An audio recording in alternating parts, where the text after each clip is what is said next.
पुस्तकं वाचताना बोर होतंय, झोप येते असं तुमच्या बाबत होतं का?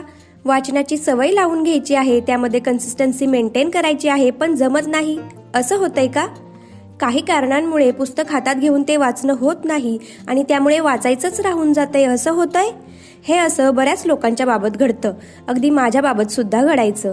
पुस्तकं तर बरीच खरेदी केली, पण काही पर्सनल रिझन्समुळे पुस्तक हातात घेऊन ते वाचून पूर्ण करणं जमेना. मग मी काय केलं सांगू? मी स्टोरीटेल या ॲप्लिकेशनचं सबस्क्रिप्शन घेतलं आणि ऑडिओ बुक्स ऐकायला सुरुवात केली. त्यामुळे मी ऑडिओ बुक्स लक्ष देऊन ऐकू लागले आणि वेगवेगळी पुस्तकं मी ऐकून पूर्ण केली. स्टोरीटेलवर डाउनलोड करून ऑडिओ बुक्स सेव्ह करून ठेवता येतात आणि हवं तेव्हा आपण ऐकू शकतो. काही मुद्दे आवडले किंवा ऐकताना मध्येच थांबावं लागणार असेल तर बुकमार्क्स ॲड करू शकतो. इंग्रजीसोबतच मराठी, हिंदी अशा जवळपास 40 भाषांमधील पुस्तके आपण ऐकू शकतो. तर नक्की ट्राय करून पहा.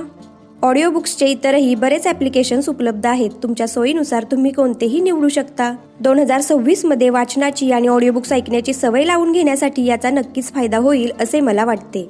2025 मध्ये मी ऐकलेल्या मराठी ऑडिओ बुक्स पैकी मला आवडलेली 5 मराठी ऑडिओ बुक्स कोणती याची माहिती देणारा व्हिडिओ चॅनलवर अपलोड केलेला आहे. तो जरूर पहा ही विनंती.